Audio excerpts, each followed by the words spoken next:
Thank you very much. Mahavatar foundation, Mahavatar TV నిర్వాహకులకు మరియు మరి అందులో జాయిన్ అయిన మాస్టర్స్ అందరికీ నా హృదయపూర్వక ధన్యవాదాలు. నా పేరు శ్రీనివాస్. నేను స్కూల్ టీచర్గా పనిచేస్తూ ఉన్నాను.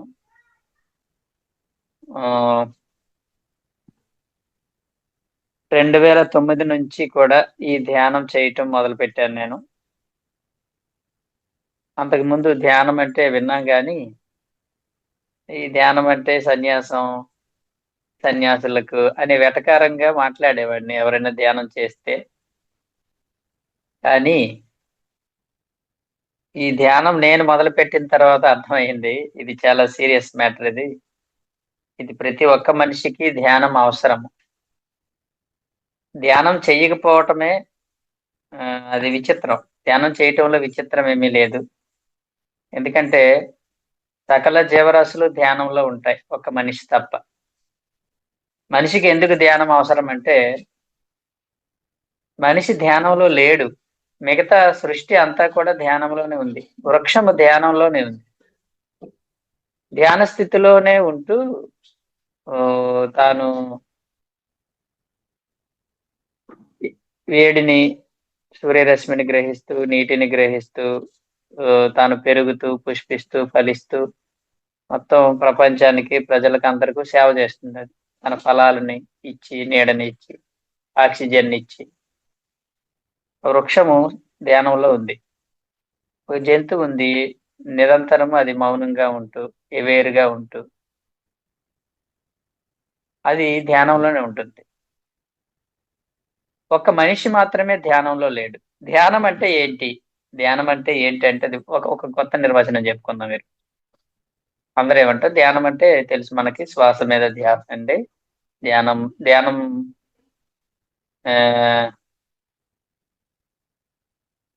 ధ్యానం చేసే విధానము అంటే ధ్యానంలోకి ఎలా వెళ్ళాలి మనం అంటే శ్వాస మీద ధ్యాస చెప్పుకుంటాము.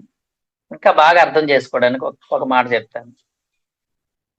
ధ్యానం అంటే ఏంటంటే పరధ్యానంలో లేకపోవడమే ధ్యానం.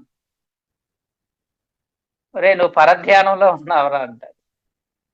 నువ్వు పరధ్యానంలో ఉన్నావంటే నువ్వు ధ్యానంలో లేవని. పరధ్యానంలో లేకపోవటమే ధ్యానము. అది ఫస్ట్ ఆఫ్ ఆల్ మనం తెలుసుకోవాల్సింది. పరధ్యానం అంటే ఏంటి? నువ్వు ఏ పని చేస్తున్నావో ఆ పనిలో కాన్షియస్ గా లేవు, అవేర్గా లేవు. మాట్లాడుతున్నావు కానీ నీ మాటల పట్ల నీకు అవేర్నెస్ లేదు. తింటున్నప్పుడు కూడా నీకు పరధ్యానంగా తింటున్నావు. తిన్నప్పుడు పరధ్యానంగా తింటున్నావు అనమాట. ఏదో ఆలోచిస్తూ, మాట్లాడుకుంటూ. అంటే నీకు అక్కడ ధ్యానం లేదు. ధ్యానం అంటే ఏంటి? మైండ్ఫుల్నెస్ అంటారు ఇంగ్లీష్ లో. మైండ్ఫుల్నెస్ అంటే మైండ్ఫుల్ అంటే ఏ పని చేస్తున్నప్పుడు సంపూర్ణ ఏకాగ్రతతో అదే పనిలో సంలీనమైపోయి నేనే ఆ పనే నేను అన్నట్టు చెయ్యాలన్నమాట. అది ధ్యానం. పరధ్యానం లేకపోవడం అంటే ఒక పని చేస్తున్నప్పుడు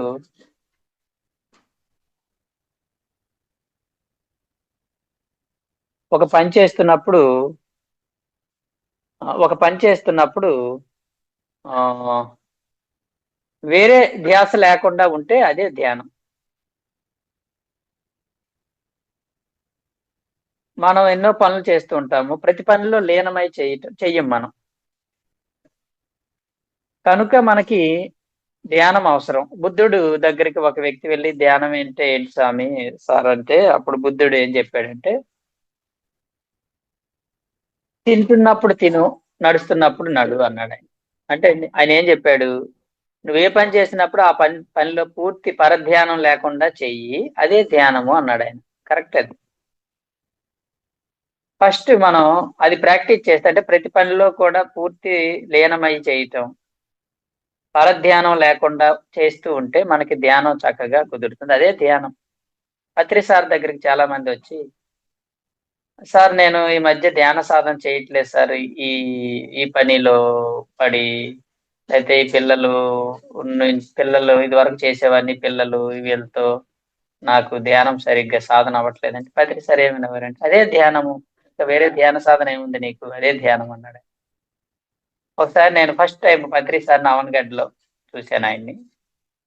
అవనగడ్డలో ఆయన స్టేజ్ మీద ఆయన కోచింగ్ సెంటర్ ఆయన. చాలా పెద్ద కోచింగ్ సెంటర్ అది.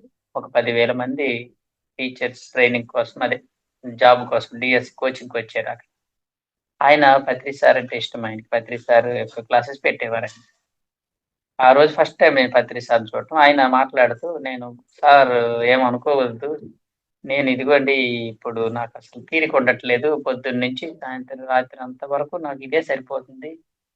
ఈ ఈ అకాడమీ ఇవన్నీ చూసుకోవడానికే నాకు సరిపోతుంది సార్. నాకు కుదరట్లేదంటే" అప్పుడు ఆయనన్నారు, "ఇంక నీకు సాధన ఏముందయ్యా? ఇదే ధ్యానం. నువ్వు చేసేదే ధ్యానం. ఇంకా ధ్యానం ఏంటి నీకు" అన్నాడాయన.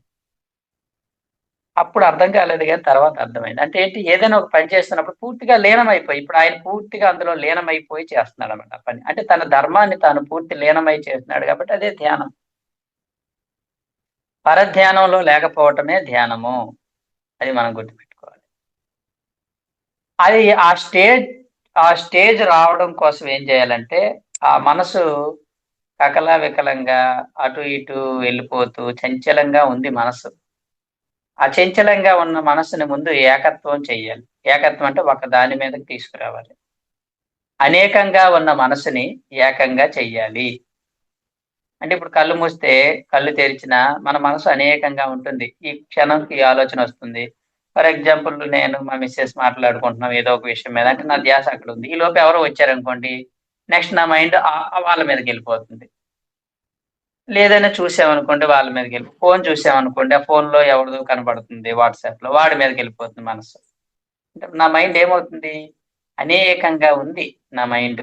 క్షణం క్షణంకి మారిపోతుంది. మనం ఏ పని చేస్తున్నప్పుడల్లా నా మనసు అనేక ఆలోచనలతో డిఫరెంట్‌గా డీవియేట్ అయిపోయి ఉంది. దాన్ని అనేకం అంటాం. అనేకంగా ఉన్న మనస్సు ముందు ఏకం అవ్వాలి. ఏకం అంటే ఒక్కటే అవ్వాలి. అందుకని మనం ఏం చెప్తామంటే, అంటే అనేకంగా ఉన్న మనసు ఏకం అవ్వడం అంటే ఒకే దాని మీదకి తీసుకురావాలి. అప్పుడేమవుతుందంటే ఆహ్, ఆ 50 అనేది ఒకటవుతుంది. 50 అనేది ఒకటవ్వాలి. 50 అన్నది ఒకటవ్వాలంటే ఏం చేయాలంటే దానికి సాధన. అందులో అలా అవ్వటం కోసం పరధ్యానంలో లేకుండా ఉండడం కోసమే మనం చేసేది ధ్యాన సాధన. ధ్యాన సాధన అంటే ఏంటి? కళ్ళు మూసుకున్నాను. నా మనసు అనేక విధాలుగా ఉంది. ఆలోచనలు 100 రకాల ఆలోచనలొస్తున్నాయి. ఇప్పుడు నేనేం చేస్తున్నానంటే, నా మనస్సుని అంటే నా ధ్యాసను ఏం చేశాను? ఏకం చేశాను. అంటే దేని మీద ఏకం చేశానంటే నా శ్వాస మీద పెట్టాను. శ్వాస మీద ధ్యాస పెట్టినప్పుడు శ్వాస మీద ధ్యాస అనేది ధ్యానానికి మార్గము. అది గుర్తుపెట్టుకోండి. శ్వాస మీద ధ్యాసే ధ్యానం కాదు. అంటే నిన్ను ధ్యాన స్థితిలోకి తీసుకువెళ్ళడానికి శ్వాస మీద ధ్యాస అనేది మార్గం. ఎలా? కళ్ళు మూసుకున్నాను. అనేక రకాలైన ఆలోచనలు వస్తున్నాయి. ఏం చేయను నేనిప్పుడు? అంటే నా మనసు అనేక రకాలుగా ఉంది. అనేక విధాలుగా ఉంది. నేనిప్పుడు ఏ పని చేస్తే కాన్సంట్రేషన్ వస్తుంది చెప్పండి నాకు? దేని మీద నాకు లేదు. అందులో నేను ఇదివరకు హ్మ్. ఇప్పుడు ఎక్కువ మైండ్ డీవియేట్ అవుతుంది. ఎందుకంటే ఇదివరకేంటంటే మనం ఎక్కడుంటే అక్కడే ఉండేవాళ్ళం. ఏ ఏ ఏ పని చేస్తున్నప్పుడు ఆ పని మీద ధ్యాస ఉండేది. ఇప్పుడు చేతిలోకి ఫోనొచ్చింది గదా! ఈ ఫోన్ పట్టుకొని ఏం చేస్తామంటే ఇలా చూస్తూ ఉంటే, ఈ ప్రపంచంలో ఉన్న చెత్త విషయాలన్నీ మన మైండ్‌లోకొస్తాయి. మనెవడో ఫ్రెండ్ ఉంటాడు. వాడినెప్పుడో మర్చిపోయాం. వాడేదో మెసేజ్ పెడతాడు. హాయ్ రా అంటాడు. ఇగ ఆడు మైండ్‌లోకొస్తాడు. మనకిప్పుడు ఏమైంది?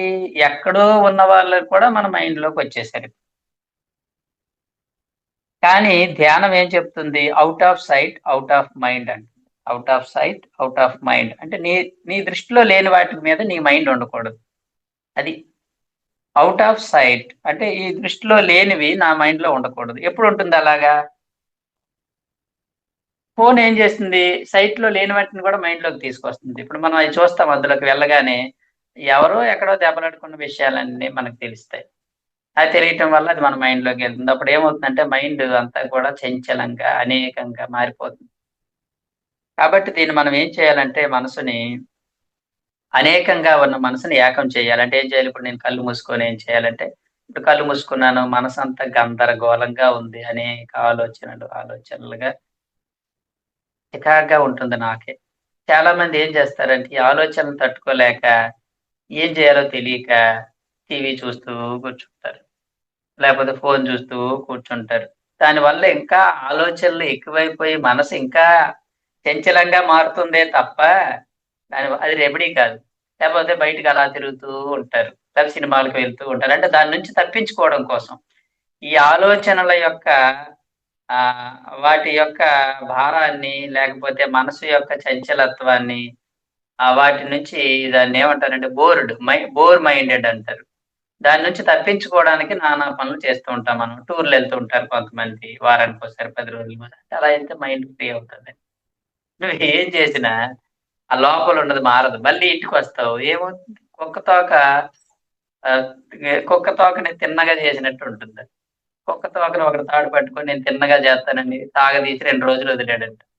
మళ్ళీ తాడు విప్పితే మరి డొయ్యమని మళ్ళీ వంకర తిరిగిపోయినట్టు. నువ్వు బయట ప్రపంచంలో ఎన్ని ప్రయత్నాలు చేసినా నీ మనసులో ఉన్న చంచలము, నీ మనసులో ఉన్న మనోవికారాలు పోవు. లోపల ఉన్న మనస్సుని అంటే అంతరంగంలో ఉన్నటువంటి చంచలత్వాన్ని పోగొట్టుకొని దాన్ని నిశ్చలంగా, నిర్మలంగా మార్చుకునే సాధన లోపలే ఉంటుంది. బయటుండదు. బయట ఎలా ఉంటుంది చెప్పండి? కాబట్టి నీ మనసులో ఉన్న చంచలత్వాన్ని, మనోవికారాలను, భయాలను, ఆందోళనలను మానసిక ఉద్వేగాలను, కోపాలను, చికాకులను, ఎవరి మీదైనా ఉన్న ఈర్ష్యలను, ఎవరి మీదైనా ఉన్న ద్వేషాన్ని, ఎవరి మీదైనా కోపాలను, జీవితం పట్ల ఉన్న అసహనాన్ని, ఇవన్నీ మనసుకు పట్టిన పీడలలము చిత్తమందు అన్నాడు వీరబ్రహ్మేంద్ర స్వామి. నీ మనసులో చీడలు, పీడలు ఉన్నాయి. పీడలలము చిత్తమందు అన్నాడాయన. చిత్తములో అలుముకున్నాయి చీడలు, పీడలు.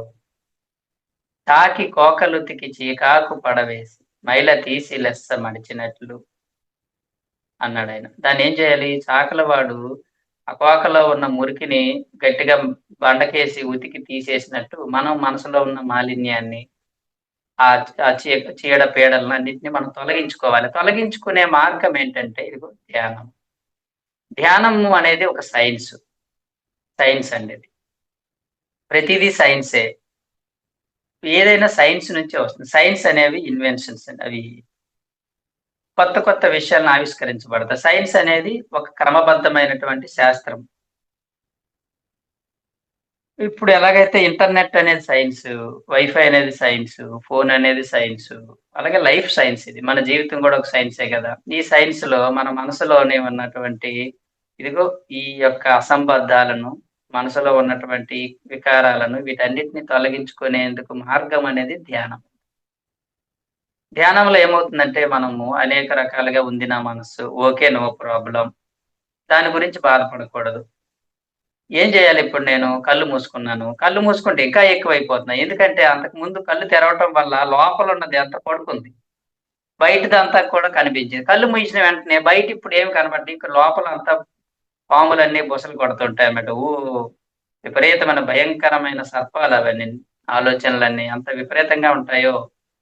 అయితే అవి ఆలోచనలు మట్టుకే. ఆలోచనల గురించి ఎక్కువ బాధపడకూడదు, భయపడకూడదు. గుర్తుపెట్టుకోండి. ఆలోచనలనేవి సముద్రంలోని అలలు లాంటివి. సముద్రంలో చూడండి అలలేంటివి వస్తూ ఉంటాయి. మళ్ళీ పోతూ ఉంటాయి. వస్తూ ఉంటాయి. పోతూ ఉంటాయి. నువ్వు కూడా మన కళ్ళు మూసిన వెంటనే ఆలోచనలు అనేకంగా వస్తూ ఉంటాయి, పోతూ ఉంటాయి. అవి అలలు లాంటివి. ఎప్పుడు అలలు ఎలాగైతే సముద్రంలో రాత్రి, పగలు నిరంతరం అలలు వస్తూనే, పోతూనే ఉన్నట్టు, ఈ మనసనేది ఆలోచనల పుట్ట. కాబట్టి నిరంతరం ఆలోచనలు వస్తూ, పోతూ ఉంటాయి. కాబట్టి ఫస్ట్ ఆఫ్ ఆల్ మనం తెలుసుకోవాల్సిందేంటంటే, నీ ఆలోచనల గురించి నువ్వు భయపడవద్దు, బాధపడవద్దు. అవి వస్తూ, పోతూ ఉంటాయి అలల్లాంటివి. నువ్వు వేరు, నీ ఆలోచనలు వేరు. నువ్వొక సాక్షి తత్వంగా ఆలోచనల్ని గమనిస్తూ ఉండాలి. నువ్వు సముద్రం ఒడ్డున కూర్చొని ఆ అలల్ని అలా గమనిస్తూ ఉంటే నువ్వేమైనా పట్టుకుంటావా? వాటిని ఆపగలవా? ఏమి చేయలేవు.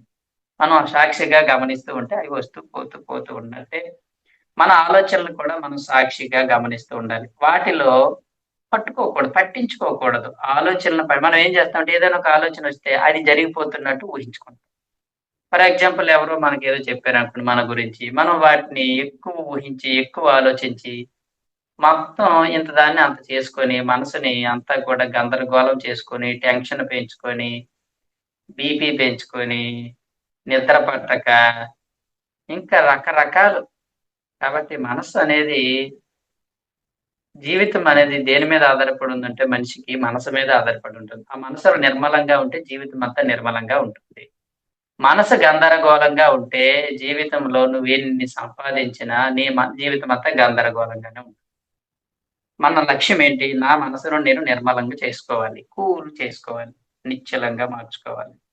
ప్రశాంతంగా తయారు చేసుకోవాలి. బుద్ధుడిలాగా. బుద్ధుడు అనగానే చూడండి ప్రశాంత వదనంతో కనిపించినట్టు. ఆయన ఎంతో సాధన చేసి, చేసి అలా అలా మార్చుకున్నాడు తన మనసుని. అందుకనే బుద్ధుడు ధమ్మపదంలో మొత్తం మనసు గురించి ఎక్కువ చెప్తాడు. మనసు ఎలాంటిది? ఎలాంటి వెర్రితలలు వేస్తుంది? అని ఆయన ఎన్నో విషయాలు మనసు గురించే చెప్పాడాయన. మనసు పదం విషయంలో ఎలా ఉండాలి? ఎలాంటి వీక్‌నెసెస్ ఉండకూడదు. మనసు విషయంలో స్ట్రాంగ్‌గా ఉండాలి మనం. కొన్ని వీక్‌నెసెస్ ఉంటాయి. ఇంద్రియ నిగ్రహం ఉండాలి.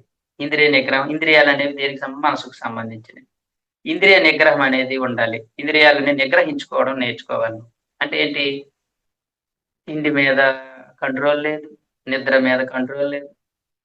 మాటల మీద కంట్రోల్ లేదు. అంటే నీకు ఇంద్రియ నిగ్రహం లేదు. నిగ్రహము లేదు. కంట్రోల్ లేదు. దేనివల్ల? నీ మనసు వల్లే. నీ మనసు వీక్‌గా ఉంది. మనిషి యొక్క మనసు వీక్‌గా ఉన్నప్పుడు ఇంద్రియ నిగ్రహం ఉండదు వాడికి. ఎవరైనా ఏదైనా అంటే వెంటనే కోపం వచ్చేస్తుంది. లేదా వెంటనే బాధొచ్చేస్తుంది. లేకపోతే వెంటనే ఏడుపొచ్చేస్తుంది. అంటే నువ్వు వీక్‌గా ఉన్నావు. మైండ్ వీక్‌గా ఉండదు. బాడీ స్ట్రాంగ్‌గా ఉంటుంది. కానీ మైండ్ వీక్‌గా ఉంటది కొంతమందికి. కొంతమందికి మైండ్ స్ట్రాంగ్‌గా ఉంటది. బాడీ వీక్‌గా ఉంటది. బాడీ వీక్‌గా ఉన్నా పర్వాలేదు. కానీ మైండ్ మాత్రం స్ట్రాంగ్. ఉదాహరణకి దుర్యోధనుడు ఉన్నాడనుకోండి. దుర్యోధనుడు వజ్రకాయుడు. Strong body. 100 మందిని చంపగలడు. అంత అంత అంత శక్తి ఉంది. అంత బలం ఉంది. వాడి బలశాలి. వజ్రకాయుడు అంటారు. కానీ మైండ్ వీక్ దుర్యోధనుడికి. ద్రౌపది నవ్విందని చెప్పేసి రగిలిపోయి, బాధపడిపోయి, ఇంకా ద్రౌపదిని ఎలాగైనా పరాభవం చెందించాలని మొత్తం తన జీవితం అవమాన భారంతో కుమిలిపోయి, తను చెడిపోయాడు. మొత్తం అందరిని చెడగొట్టాడు. ఎవరు? దుర్యోధనుడు. అంటే ఏంటి? బాడీ స్ట్రాంగే కానీ మైండ్ వీక్. వీక్ మైండ్ అన్నమాట. అదే, అదే దుర్యోధనుడు చక్కగా స్ట్రాంగ్ మైండ్‌గా ఉంటూ పడిపోయినప్పుడు నవ్వారు అందరూను. ఓకే. బావుంది. అబ్బా! చాలా బాగా ఉందయ్యా. నన్నే కన్‌ఫ్యూజ్ చేసింది. ఎంత బాగా కట్టాడు ఈ మయసభ. ఆ! Very good. ఎంత బావుంది. చాలా టాలెంటెడ్‌గా ఉంది. ఎంత టాలెంట్ నేను చాలా అప్రిషియేట్ చేస్తున్నాను. నన్నే మైమరిపించింది. నేనే నేనే తెలుసుకోలేకపోయానంటే ఎంత గ్రేటు. వెరీ గుడ్ అంటే అదే పోయుంటది అక్కడికి. కానీ పడిపోయేసరికి అది అవమానంగా ఫీల్ అయ్యాడు. అలాగే మన ఇంట్లో కూడా ఒక్కొక్కసారి భార్య మనల్ని తిట్టొచ్చు. నేను మగాడిని కదా! నా భార్య నన్ను తిట్టడం ఏంటి? ఒక్కోసారి మన పిల్లలే తిడతారు మనల్ని. తిడితే తిట్టారు ఏముంది మన పిల్లల దగ్గర మన చనువు ఉంది కాబట్టి తిడతారు. భార్య తిట్టిందని మనకి కోపం, బాధొచ్చేసి పిల్లలు మనల్ని ఏదో ఒక మాట అన్నారని బాధొచ్చేసి, లేకపోతే భర్త నన్ను తిట్టాడని బాధొచ్చేసి, మన మైండ్ వీక్‌గా ఉంటది. జనరల్‌గా మైండ్ వీక్ మైండెడ్‌గా ఉంటాం. కానీ స్ట్రాంగ్ మైండ్‌గా ఉండాలి. స్ట్రాంగ్ మైండ్ అంటే ఇప్పుడు చూడండి గాంధీజీ చూడండి. ఆయన్ని దక్షిణాఫ్రికాలో మెడ పట్టుకొని గెంటేశారు. రైలు బండిలోంచి. ఆయనేమి రగిలిపోలా. తిన్నగా సర్దుకొని ఇంటికెళ్ళిపోయాడంతే. Week body. ఆయనది బక్కపలచగా ఉంటాడు. ఆయన బాడీ ఏమి స్ట్రాంగ్ ఏం కాదు. Week body. ఇప్పుడు వీక్ అంటే ఏంటంటే సన్న శరీరం. ఆయన ఏమి యుద్ధం చేసి 10 మందిని ఏం కొట్టలేడు గాంధీ. కానీ ఆయన మైండ్ స్ట్రాంగ్ చూడండి. ఆయనేమి అవమానంగా ఫీల్ అయిపోయి, బాధపడిపోయి, ఎవడి మీద కంప్లెయింట్లు చేసి ఏం చేయలే. దాన్ని ఆయన ఇంకొక విధంగా దాన్ని మలుచుకున్నాడంతే. క్రియేటివ్‌గా తెలుసుకున్నాడు. కాబట్టి మనం తెలుసుకోవాల్సిందేంటంటే గుర్తుపెట్టుకోండి. మన మనసులోనే ఉంది మన జీవితం.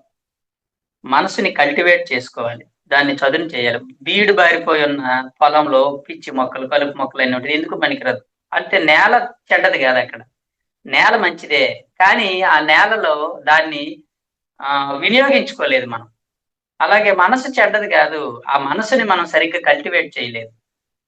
మనసుని కల్టివేట్ చేసినప్పుడు ఏం చేయాలి? మనసులో ఉన్న పిచ్చి మొక్కల్ని, కలుపు మొక్కల్ని బాగా దున్ని వాటిని తొలగించినట్టు, మనం ఏం చేయాలంటే, మన ధ్యానంతో మన మనసులో ఉన్నటువంటి సకల చీడలని, పీడలని, భయాలని, ఆందోళనలని అన్నిటినీ తొలగించుకోవాలి, ఇంద్రియ నిగ్రహాన్ని పొందాలి, మనసుని చంచలంగా ఉన్నదాన్ని నిర్మలంగా మార్చుకోవాలి. ఇది మనం పొందాల్సింది గిఫ్ట్ అది. ధ్యానంలో వచ్చిన గిఫ్ట్ అది. ధ్యానంలో ఏమొస్తుందంటే మనసు నిర్మలంగా మారుతుంది. మనసు శాంతంగా మారుతుంది. అంతవరకు గందరగోళంగా ఉన్న మనసు, ఆ మనసు ఎంత గందరగోళంగా ఉంటే మనిషి జీవితం అంతా, మనిషి చెడ్డవాడు కాదు. మనిషి జీవితం అంతా అంత గందరగోళంగా, భయానకంగా ఉంటుంది. ఎందుకు నాకు ఈ జీవితం అనిపిస్తుంది. దేనివల్ల? జీవితంలో తేడా తప్పు లేదు. జీవితం అంతా బానే ఉంది. కానీ వాళ్ళ మనసు అలా ఉందంతే. ప్రేమించిన వాడు మోసం చేశాడు. నా జీవితం వేస్ట్ అని సూసైడ్ చేసుకుంటాడు. మోసం చేస్తే చేశాడు. ఇంకోసారి మోసపోకుండా ఉందాం జీవితంలో. ఎంతోమంది ఉన్నారు కదా! మనమేనా? కాబట్టి మనం తెలుసుకోవాల్సిందేంటంటే జీవితంలో ఎన్నో ఉంటాయి. కష్టాలు, నష్టాలు, అవమానాలు. వీటి పట్ల మనం అవమానాలు వాటి కృంగిపోకుండా స్ట్రాంగ్ మైండెడ్‌గా ఉంటూ ఇంద్రియ నిగ్రహము, ఇంద్రియాల పట్ల నిగ్రహం ఇవన్నీ ఎలా వస్తాయంటే ఇదిగో దానికి సాధన పేరే ధ్యాన సాధన. ఈ ధ్యానానికి ముందు మనసంతా అనేకంగా ఉంటుంది. రకరకాల వెర్రితలలు వేస్తూ ఉంటుంది. ఇప్పుడు ఏం చేయాలి మనకు అంటే ఇది అంతర్ సాధన. ధ్యానం అనేది అంతర్ సాధన. మనసనేది ఎక్కడుంది? లోపలుందా? బయటుందా? బయట లేదు. లోపలుంది. ఈ లోపల ఉన్న మనసు అందుకనే కళ్ళు మూసిన వెంటనే విపరీతమైన ఆలోచనలు నిన్ను కూర్చోనివ్వవు, నిల్చోనివ్వవు. కూర్చోనివ్వవు, నిల్చోనివ్వవు. ఒక చోట ఉండలేరు. ఒక చోట ఉండలేరు. ఎప్పుడు తిరుగుతూనే ఉంటాడంటే అర్థం ఏంటంటే వాడి మైండ్ అంత వాడిని నిల్చోనివ్వదు, కూర్చోనివ్వదనమాట. కాబట్టి గుర్తుపెట్టుకోండి. ఇప్పుడు దాన్నేం చేయాలి మనం? అనేకంగా ఉన్నదాన్ని ఏకం చేయాలంటే ఏం చేయాలంటే ఏదో ఆలోచనలొస్తున్నాయి. మనం ఏం చేయాలంటే వాటినన్నిటిని కట్ చేసి నేనిప్పుడు నా ధ్యాసని జాగ్రత్తగా నా ధ్యాసని ఏం చేయాలంటే శ్వాస మీద పెట్టాలి. శ్వాస అంటే ఎక్కడుంది? ఇదిగో నా ముక్కుంది గదా! ఆ ముక్కు గోడల్లోంచి గాలి తెలుస్తుంది నాకు. జాగ్రత్తగా నేను కొంచెం గనక కొంచెం ఓ ఓ అవేర్‌నెస్‌గా కొంచెం గమనించి నా ముక్కు దగ్గరికి వచ్చి, నా ముక్కు దగ్గరికి అలా ఉంటే నా ముక్కులోంచి గాలి అదిగోండి లోపలికెళ్తుందనమాట. లోపలికెళ్తుంది. మళ్ళేమో గాలి బయటకొస్తున్నట్టు తెలుస్తుంది శ్వాస. మొదట్లో కొంచెం ఏంటో అర్థం కాదు. ఈ శ్వాస తెలీదు. ఎందుకంటే నీ మనసేమో చాలా బలంగా ఉంది. బలవదృఢం అన్నాడు భగవద్గీతలో. అది మహా దృఢమైనది, బలమైనది మనస్సు. అది అటు ఎప్పుడు నువ్వు ఇంతకాలం అన్ని బయటికే పోయిన మనస్సు నువ్వు లోపలికి తీసుకురావాలంటే వస్తుందా చెప్పండది? కాబట్టి అది చాలా మొదట్లో అర్థం కాదు. ఈ శ్వాస మీద ధ్యాస అంటే కష్టంగానే ఉన్నా సహనాన్ని కోల్పోకూడదు. సహనం కోల్పోకుండా ఏం చేయాలంటే, జాగ్రత్తగా నువ్వు నెమ్మదిగా మళ్ళీ నీ శ్వాసని ఇగో మళ్ళీ నా శ్వాస మీద ధ్యాస పెట్టాలి. ముక్కులోంచి గాలెళ్తుంది, వస్తుంది, ఎళ్తుంది. ఒక్క క్షణము, ఒక నిమిషం పెట్టానో లేదో మళ్ళీ నా మైండ్ మళ్ళీ తుర్రుమని బయటికెళ్ళిపోయింది. ఎక్కడికో ఎళ్ళిపోయింది. అప్పుడు నేను మళ్ళీ ఏం చేయాలి, బాబోయ్! వద్దు. కట్ అని చెప్పి దాన్ని కట్ చేసి మళ్ళీ శ్వాస మీదకి తీసుకురావాలి. ఇది సాధన, ప్రాక్టీస్. మనం చేయవలసిన ప్రాక్టీస్ ఏంటంటే, కళ్ళు మూసుకున్న తర్వాత మనసుని శ్వాస మీదకి తీసుకురావాలి. అంటే అనేకంగా ఉన్న మనసు ఇప్పుడేమైంది? ఏకమైందనమాట. ఏకమంటే దేని మీదకొచ్చింది? ఒక శ్వాస మీదకొచ్చింది. ఈ శ్వాస మీద ధ్యాస పెట్టగా ఈ శ్వాసకు రూపం లేదు, నామం లేదు. అంటే ఇప్పుడు నీ మనసు ఏమైంది? శ్వాసతో కలిసి ఉన్నప్పుడు, శ్వాసతో మింగిల్ అయినప్పుడు ఏమవుతుందంటే, శ్వాసలో మునగాలి మనం. శ్వాసలో మునిగాలి. పత్రిసారి చెప్పేవారు. నీటిలో మునిగితే స్నానము, శ్వాసలో మునిగితే ధ్యానము. ఇది గుర్తుపెట్టుకోండి. నీటిలో మునిగితే స్నానం, శ్వాసలో మునిగితే ధ్యానము. కాబట్టి ధ్యానం అంటే ఏంటంటే శ్వాసలో మునగాలి. నా శ్వాసలో నేను మునిగుండాలి. నా శ్వాసలో మునిగి తేలాలి. అలా నా శ్వాసలోనే ఏంట్రా పుస్తకంలో, సినిమాలో మునిగిపోయావు, టీవీలో మునిగిపోయావంటే ఏంటి? ఆ ధ్యాసంతా టీవీలోనే ఉంది. అలాగే మనం శ్వాసలో మునగడం అంటే ఎలా అంటే నేను కిందకి మీదకి అంటే అది మునగడం అంటే ఏంటంటే పూర్తిగా దానిలోనే నిమగ్నం అయిపోవాలి మనం. దేనిలో నిమగ్నం అయిపోవాలి? కంప్లీట్ శ్వాసలోనే. గుర్తుపెట్టుకోండి. మొదట్లో చాలా కష్టంగా ఉంటుంది. ఎందుకంటే నీ మనసు అలా ఉంది. ఎందుకొచ్చింది అని ఎళ్ళిపోయావనుకో నష్టపోయేది నువ్వు. నీ జీవితం అంతా బాధపడాలి. కానీ ఒక 40 రోజులు నువ్వు గనక కష్టపడితే, నీ జీవితం అంతా అద్భుతంగా మారుతుంది. కష్టపడలేవా? జీవితం అంతా ఏడుస్తూ ఉంటావా? 40 రోజులు కష్టపడతావా? నీ ఇష్టం. ఉమ్, మొదట్లో కష్టపడడానికి ఇష్టం లేనివాడు ఎందుకులే అనుకుంటాడు. కానీ నా జీవితం బాగుండాలి, నా జీవితం అంతా నాకేం అగమ్య గోచరంగా ఉంది, నా మనసు అంతా ఏం బాగులేదు, సకల వికలంగా ఉంది, నా మనసు అంతా చెప్పాను కదా ఇప్పుడు వీక్ గా ఉంది. చిన్నప్పటి నుంచి చాలా స్ట్రాంగ్ గా ఉండేవాడిని, ఇప్పుడు ఎందుకో వీక్ అయిపోయాను నేను. ఎవరు ఏం చెప్తే అదే వింటున్నాను నేను, ఎవరు ఏం చెప్తే అది వినేస్తున్నాను నేను. డాక్టర్ల మీద ఆధారపడిపోయాను నేను, పూర్తిగా డిపెండ్ అయిపోయాను. డాక్టర్ ఏం చెప్తే అది. అంటే నా ఆరోగ్యం నా చేతిలో లేదు, డాక్టర్ చేతిలోకి వెళ్ళిపోయింది. చూడండి, కంట్రోల్ తప్పిపోయాం మనం. నా జీవితం నా చేతిలో లేదు, ఎవరు ఏం చెప్తే అదే వింటున్నాను. ఎంత వీక్ అయిపోయాను చూడండి. ఈ వీక్ అంటే మైండ్ వీక్. ఇదంతా గుర్తుపెట్టుకోండి, ఇవన్నీ పటాపంచలు అయిపోతాయి ధ్యానంలో. కాబట్టి ధ్యానం చేస్తే మనం ఏం కోరుకున్నామో అవన్నీ వస్తాయి. చింతామణి అంటే చింతలన్నీ తీర్చేదనమాట. ధ్యానం అనేది చింతామణి. నీ చింతలన్నీ పోతాయి నాయన అని చెప్తుంది. కాబట్టి అన్ని పక్కన పెట్టేసి వేటి గురించి ఆలోచించకుండా, సరే వీక్ అయితే అయ్యాము, సరే ఇప్పుడు ధ్యానం అనే ఆయుధం దొరికింది కదా మనకి. పాము వచ్చింది, బొసలు కొడుతూ చేతిలో కర్ర దొరికింది, అమ్మయ్య ట్యాప్ అని కొడితే వస్తుంది. అలాగే నీ ఆలోచనలు విపరీతంగా వేరే చేష్టలు వేస్తూ నిన్ను పడుకోనివ్వట్లేదు, నిల్చొనివ్వట్లేదు, కూర్చొనివ్వట్లేదు. విపరీతమైన ఆలోచనలు నిన్ను అసలు ఉండనివ్వట్లేదు, భయంకరంగా ఉన్నాయి. దొరికింది కదా నీకు ఆయుధం, ఇదిగో ధ్యానం. ధ్యానంతో చంపు వాటిని. మనసున చంపిన మనసందే ముక్తి మహిలో వేమ. వేమని చెప్పాడు. ధ్యానం గురించి వేమని డెఫినేషన్ ఏంటంటే, మనసే మాయా మృగమవు మనసేమిటి మరి పైకి పోనీక, మనసున చంపిన మనసందే ముక్తి మహిలో వేమ. అది ఎంత బాగుందో చూడండి. మనసు అనేది మాయా మృగము. ఇందాక చెప్పాను కదా నేను, మృగం అది. మామూలు మృగం కాదు, మాయా మృగం. మృగం అంటే ఎలా ఉంటుందో తెలుసు కదా, ఎప్పుడు మనల్ని మింగేస్తుంది అది, మనల్ని చంపేస్తుంది. దానివల్ల ఎప్పుడు భయమే మనకి. మనిషికి దేని వల్ల భయం అంటే మనసు వల్లే భయం. ఆ మనసే అన్ని మనకి తిప్పల్ని తీసుకొస్తుంది, మనకి అన్ని కష్టాలను తీసుకొచ్చేది నీ మనసే. ఇప్పుడు మనసే మాయా మృగము మనసేమిటి మరి పైకి పోనీక, మనసున చంపిన మనసందే ముక్తి మహిలో వేమ. మనసుని మనసులోనే చంపాలి. ఆ మనసుని మనసులో చంపడం పేరే ధ్యానము. మనం ధ్యానము అన్నాము, ఆయన అలా చెప్పాడు. ధ్యానం అంటే ఏంటండి నేను అడగకుండానే ఆయన చెప్పాడు. ఏమని? మనసున చంపిన. నీ మనసుని అంటే నీ మనసులో ఉన్న ఆలోచనని మనసులోనే చంపాలంటే కట్ కట్ కట్ చేసి వాటిని ఎప్పుడు వచ్చిన వల్ల కట్ చేస్తూ ఉండాలి. ఇప్పుడు మనం వీడియో గేమ్ ఆడుతున్నాం చూడ, పుచ్చకాయలు వస్తుంటే కత్తితో టక్ టక్ టక్ టక్ కోతుండాలి. వచ్చిన ఆలోచనలన్నింటినీ టక్ టక్ టక్ మనం కట్ చేస్తూ ఉంటూ ఎందులో మునగాలి? శ్వాసలో మునగాలి. శ్వాసలో మునుగుతూ ఉంటే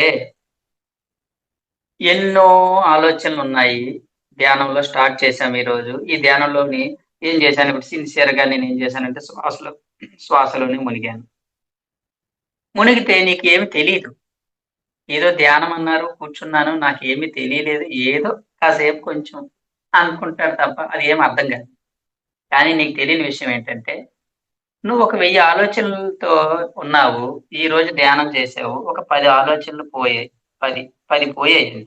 నీ 1000లో 10 పోయాయంటే గొప్ప విషయమే కదా. రోజు రోజుకి పెరుగుతున్న వాటిని తగ్గించుకున్నావు కదా. అంటే 990 అయ్యాయి. ఆ 990 నీ ఉన్న ఉన్నప్పుడు నీకు తెలియదు, నీ పోయిన 10 కనబడవు నీకు. కానీ 10 పోయాయి అని గుర్తుపెట్టుకోండి. ఇప్పుడు ఒక పెద్ద బండరాయి పగలగొట్టాలి, సుత్తితో పెద్ద దెబ్బ వేసావు, పగిలిద్దా? పగలలేదు. రెండో దెబ్బ వేసావు, పగలలేదు. మూడో దెబ్బ వేసావు, పగలలేదు. నాలుగో దెబ్బ వేసావు, పగలలేదు. అది యాక్చువల్ గా ఒక 20 దెబ్బలకు పగులుతుంది అనుకో ఒరిజినల్ గా. నువ్వు 10 దెబ్బలేసి రాయి పగిలింది లేదు, చచ్చింది లేదని చెప్పి ఆ సుత్తి అక్కడ పడేసి వెళ్ళిపోతావు. కానీ నీకు తెలియని విషయం ఏంటంటే, నువ్వు కొట్టిన ప్రతి దెబ్బకి ఆ లోపల రాయి లోపల కొద్దిగా పగులు ఇస్తూనే ఉంటుంది.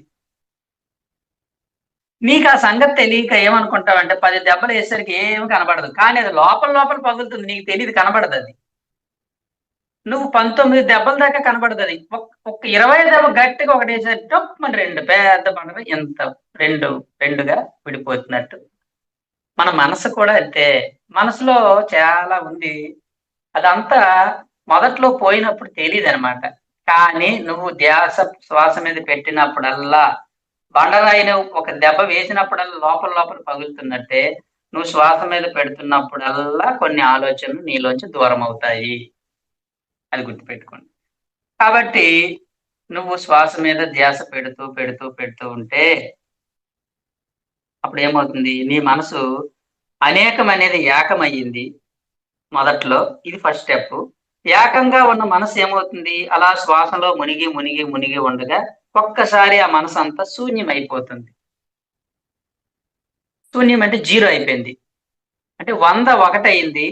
ఒకటేమైంది? 0 అయిందనమాట చూడండి. అంటే నీ 100ని 0గా మార్చేది ఎవరు? నీ శ్వాస. అది గుర్తుపెట్టు. అంటే 100గా ఉన్న ఆలోచనలనేవి శూన్యమైపోవాలి. అంటే 0 అయిపోవాలంటే నువ్వు ముందు 100 0 అవ్వదు. 100ని ముందు 1 దగ్గరికి తీసుకురావాలి. 1ని ఇంక 0 అవ్వడం ఎంత ఈజీ. 100 ఎక్కడ? 1 ఎక్కడ? 0. 0 అవ్వడం చాలా ఈజీ 1 దగ్గర నుంచి. కాబట్టి 100ని డైరెక్ట్‌గా 0 చేయడం కాదు. 100ని 0 చేయడం కష్టం. కానీ 100ని 1 చేయాలి ఫస్ట్. ఆ 1 అంటే ఏంటంటే శ్వాస. ఇదిగో ముక్కు కూడా ఒకటిలాగా చిన్నగా ఉంటది ఇది 1 ఈ ముక్కులో ఉంది 1. అంటే ముక్కు దగ్గర ఏకం చెయ్యాలి. ఒకటిగా చెయ్యాలి. అనేక ఆలోచనల్ని ఏకం చెయ్యాలి. అంటే శ్వాస మీద ధ్యాస పెట్టగా, పెట్టగా శ్వాసలో మునగగా, మునగగా ఏమవుతుందంటే ఆలోచనలన్నీ చెప్పాం కదా! రోజు రోజుకి, రోజు రోజుకి సాధన చేస్తున్నప్పుడల్లా కొన్ని, కొన్ని, కొన్ని, కొన్ని పోయి ఒకటి దగ్గర పెట్టినప్పుడు కొన్ని రోజులకి ఆ మనసంతా కూడా ఏమవుతుంది? శూన్యమైపోతుంది. అంటే 0 అయిపోతుంది. ఇంక ఏ ఆలోచనలు ఉండవు. ఏ ఆలోచనలు లేకపోవడమే నిర్మలం అవ్వటం. మనసు నిర్మలం. అంటే నీరు నిర్మలంగా ఉందంటే ఏంటి? ఇంత రేణువు చెత్త అసలు ఏమీ లేదు. చెత్త ఉంటే ఇంకా మలినంగానే ఉన్నట్టది. అంటే ఆ నీటిలో తేటగా ఉంది, క్లియర్‌గా ఉందంటే అర్థం నిర్మలంగా ఉంది. నీరు అంటే అర్థం ఏంటి? ఆ నీటిలో వేస్ట్ ఏమీ లేదు. చిన్న అణువు గూడా లేదు. అలాగే మన మనసులో ఒక్క ఆలోచన గూడా లేదు. మొత్తం అన్నీ 0 అయిపోయినాయి. అంటే శూన్యమైపోయింది. ఆ శూన్యమైపోయిన మనసు నిర్మలంగా ఉంటది. మనసు నిర్మలంగా ఉంటే ఇంక నిన్ను బాధ పెట్టేది ఎవరు చెప్పండి? మనసు నిర్మలంగా ఉన్నప్పుడు నీలో ఉన్న వీక్‌నెసెస్ అన్నీ పోతాయి. ఇంద్రియ నిగ్రహం వచ్చేస్తుంది నీకు. ఏమొస్తుంది? ఎవరో ఏదో చెప్పారనుకో నీ మనసు నిర్మలంగా ఉంది. ఎవరో ఏదో చెప్పారు. నువ్వు నమ్మవు. అవునా? ఓకే. అంటావు. ఆకలి లేదు. తినమని బలవంతం చేశారు. తినండి, తినండి, తినండి అని. మనకి ఒళ్ళు మండిపోతుంటది. అంతకుముందు ఏం చేస్తామంటే ఎవరింటికైనా ఎళ్ళినప్పుడు తినేసి ఎళ్తాం. వాళ్ళేమో తినండి, తినండి అని అడగను కూడా కొంతమందైతే అడగను కూడా అడగరు. తెచ్చి మొహం మీద పడేస్తారు ప్లేట్‌తో. అది మరీ విడ్డూరం అది. కొంతమంది అడుగుతారు. తినాల్సిందే. ఇంటి దాకా వచ్చి తినకుండా ఎళ్ళిపోతావా? ఎంత మాట అంటారాళ్ళు. ఒరేయ్ రాయనా ఇప్పుడే తినేసొచ్చానురా దేవుడని. అబ్బే! నువ్వు తినే కనీసం మనకి కామన్ సెన్స్ అంటే అదే కామన్ సెన్స్ అంటే ఇదే మన మనుషుల్లో వచ్చిన అతి అంటాం దీన్ని. వాడేమో తినేసొచ్చానంటే నువ్వెలా పెడతావు వాడికి? కానీ పెడతాం మనం. ఎందుకంటే మనకి వాడు మన ఇంటి నుంచి తినకుండా ఎళ్ళిపోయాడంటే మనకేమో ప్రెస్టేజ్ తగ్గిపోద్ది. వాడు ఇంటికెళ్ళి వాళ్ళ ఆవిడకి చెప్పుకోవాలి వాళ్ళ ఇంటి దగ్గర తినేసొచ్చానని. ఏవో రకరకాల ఆలోచనలు మనయి. సరే. తెచ్చి పడేస్తుంటాడు. మనం ఏం చేస్తామంటే, తినకపోతే బాగోదని ఆ ముఖం చూసి, ఈ ముఖం చూసి ఏం చేస్తాం మనము? బలవంతంగా తినేస్తాం. తినేసిన తర్వాత ఏమవుతుందంటే, బాధపడుతూ ఉంటాం. అంటే ఏమైందంటే మనకి ఇంద్రియ నిగ్రహం లేదు. కాబట్టి ఇది గుర్తుపెట్టుకోండి. ధ్యానంలో మనసు నిర్మలం అయిపోవాలి. నిర్మలం అయిపోవాల వరకు మనం ధ్యాన సాధన చేస్తూనే ఉండాలి. అలా చెయ్యాలంటే ఏం చేయాలంటే, అనేకంగా ఉన్న మనసుని ఏకం చేయాలి. శ్వాస మీద ధ్యాస పెడుతూ ఉండాలి. ఏవండీ రోజు పెడతా ఉండాలంటే, అవును రోజు పెట్టాలండి. ఎందుకంటే మనం ప్రతిరోజు ఏవో ఒకటి మన మైండ్‌లోకొస్తూ ఉంటాయి. ప్రతిరోజు కూడా మన మనసుని 0 చేసుకొని, ఖాళీ చేసుకొని మనం పడుకోవాలి. అంటే రోజు ధ్యానం చేసే పడుకోవాలి. ధ్యానంతోనే ఎండ్ చేయాలి మన రోజుని. అలాగే పొద్దున్న లేచిన వెంటనే మనసును ప్రశాంతంగా చేసుకొని, ఆ మనసుని 0 చేసుకొని, నిర్మలం చేసుకొని బయట పనులు మొదలుపెట్టాలి. అంటే రోజును ధ్యానంతోనే మొదలుపెట్టాలి. రోజుని ధ్యానంతోనే ఎండ్ చేయాలి. ఇది మనం చేయాల్సిన సాధన. మొదట్లో ఎన్ని ఆలోచనలొచ్చినా పట్టించుకోకుండా, భయపడకుండా వాటికి సహనంతో పత్రి సార్ చెప్పారండి. వీటికి 9 చెప్పారాయన ప్రిన్సిపల్స్. ధ్యాన సాధకులందరూ తెలుసుకోవాల్సిన ముందు 3 చెప్పారు. 3 సూత్రాలేంటంటే ఆత్మే పరబ్రహ్మము, జీవుడే దేవుడు, దేహమే దేవాలయం. ఈ 3 తెలుసుకోవాల్సిన సత్యాలు. ఆత్మే పరబ్రహ్మం అంటే భగవంతుడు అంటే ఆత్మస్వరూపుడు. ఈ సృష్టి అంతా వ్యాపించి ఉన్న ఆత్మ. ఎలాగైతే గాలి అంతా వ్యాపించి ఉంది కదా! గాలి లేని చోటు ఎలా లేదో, ఇలా ఉంది. ఇందులో కూడా గాలుంది. ఎక్కడున్నా గాలున్నట్టు, ఈ ఆత్మ అనే చైతన్యం అనేది సృష్టి అంతా వ్యాపించి ఉన్నది. ఆ సృష్టి అంతా వ్యాపించి ఉన్న ఆత్మనే మనం భగవంతుడు అంటాం. అది గుర్తుపెట్టుకోవాలి. ఆ ఆత్మ పదార్థమే ఈ శరీరంలో వ్యాపించి ఉంది కాబట్టి, ఈ జీవుడే దేవుడు. అది అది భగవంతుడైనప్పుడు, అందులోనే ఉన్న అంశే ఈ బయట ఉన్న గాలి, ఈ చేతిలో ఉన్న గాలి ఒకటే గదా! ఆ బయట ఉన్న ఏ గాలి ఉందో చేతిలో కూడా అదే గాలి ఉన్నట్టు, ఈ సృష్టి అంతా వ్యాపించి ఉన్న భగవంతుడు ఈ శరీరంలో కూడా వ్యాపించాడు. కాబట్టి ఇక్కడ ఉన్న జీవుడు అంటే జీవుడు కాదు, వాడు దేవుడు. అది రెండవ సూత్రం. దేవుడు ఈ శరీరంలో ఉన్నాడు కాబట్టి, ఈ శరీరం అనేది మామూలుది కాదు. ఈ శరీరం అనేది నల్లగా ఉన్నా, తెల్లగా ఉన్నా, పొట్టిగా ఉన్నా, పొడవుగా ఉన్నా, ముసలిదైపోయినా, ముతకైపోయినా, నువ్వు ఎలా ఉన్నా అది దేహం అనేది దేవాలయము గుర్తుపెట్టుకోండి. ఎలాంటి దేహమైనా నీకు దేవాలయంతో సమానం. ఎందుకంటే ఆ దేహంలో ఆత్మ ఉంది అంటే భగవంతుడు ఉన్నాడు. ఈ 3 మనం తెలుసుకోవాల్సిన సత్యాలు. ఆత్మే పరబ్రహ్మము, జీవుడే దేవుడు, దేహమే దేవాలయము. దేహం అంటే అది పనికిరానిది కాదు. నేను నల్లగా ఉన్నానంటే నల్లగా ఉంటే ఏంటి? తెల్లగా ఉంటే ఏంటి? అన్ని గుళ్ళు ఒకలా ఉంటాయా? టెంపుల్ రకరకాల టెంపుల్స్ ఉన్నట్టు. రకరకాల శరీరాలు. Body is a temple. చాలా పవిత్రంగా చూడాలి శరీరాన్ని. నీ శరీరం పట్ల నువ్వు అయిష్టత చూపిస్తే నీకు బుద్ధి, జ్ఞానం లేనట్టు. నా శరీరం ఎలాగున్నా నాకు చాలా ఇష్టము. అనారోగ్యంతో ఉన్నా ఇష్టమే, ఆరోగ్యంగా ఉన్నా ఇష్టమే, తెల్లగా ఉన్నా ఇష్టమే, లావుగా ఉన్నా ఇష్టమే. నా శరీరము నా ఇంట్లో వాళ్ళకి నచ్చకపోవచ్చు. నాకు నచ్చింది. నా పట్ల నాకిష్టం ఉండాలి గుర్తుపెట్టుకోండి. కాబట్టి ఇది 3 ఫస్ట్ 3. తర్వాత 4 చెప్పారు. సాధనా ప్రకరణంలో ఇది ఇప్పుడు మనం చెప్పుకున్న సబ్జెక్ట్ అంతా వస్తుంది. ఫస్ట్ సాధనలో అంటే మనం చేయాల్సిన సాధన ఏంటంటే, ఫస్ట్ సూత్రం ఏంటంటే శ్వాసే గురువు. ఇందాక చెప్పాం కదా! మనం శ్వాసే గురువుగా మనం భావించాలి. ఎందుకంటే ఈ శ్వాసే నీ జీవితాన్ని మారుస్తుంది. నీ పనికిరాని జీవితం, పనికిమాలిపోయిన జీవితం, దుర్భరంగా ఉన్న జీవితం బంగారంగా మారాలంటే నీ శ్వాసే మార్చేది నిన్ను. ఇంకెవడు మార్చలేడు గుర్తుపెట్టుకో. బయట ఉన్న వ్యక్తులు ఎవ్వడు మార్చలేడు. ఎలాగైతే ఇప్పుడు నేను టీచర్‌ని, నాకు ఉద్యోగం ఉంది. నా పిల్లోడికి నేను ఇవ్వగలను ఉద్యోగం నా వల్ల గాదు. వాడికి చదువు చెప్పగలను. వాడికి చదువు చెప్పి వాడి ఉద్యోగం వాడు చేసుకునేలాగా మార్చగలను గానీ, కృష్ణుడు, రాముడు, బుద్ధుడు ఎవరు కూడా నిన్ను మార్చలేరు. అంటే నీకు వాళ్ళు గైడెన్స్ ఇస్తారు.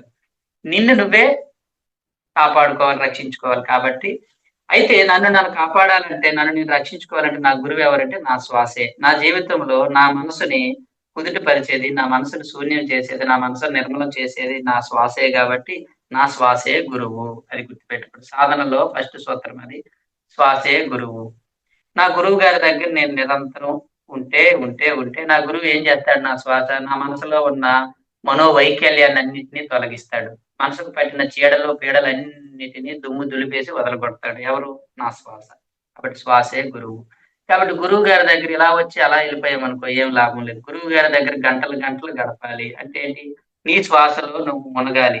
ఎంతవరకుగా మునగాలంటే నీ జీవితంలో ఎన్ని కష్టాలుంటే అంత ఎక్కువ సేపు ధ్యానం చేయాలి. ఎన్ని సమస్యలుంటే అంత ఎక్కువ సేపు ధ్యానం చేయాలి. అంటే నీ శ్వాసలో గంటలు గంటలు మునిగి ఉంటే ఆ గురువుతో ఉంటే ఆ శ్వాస ఏం చేస్తుంది?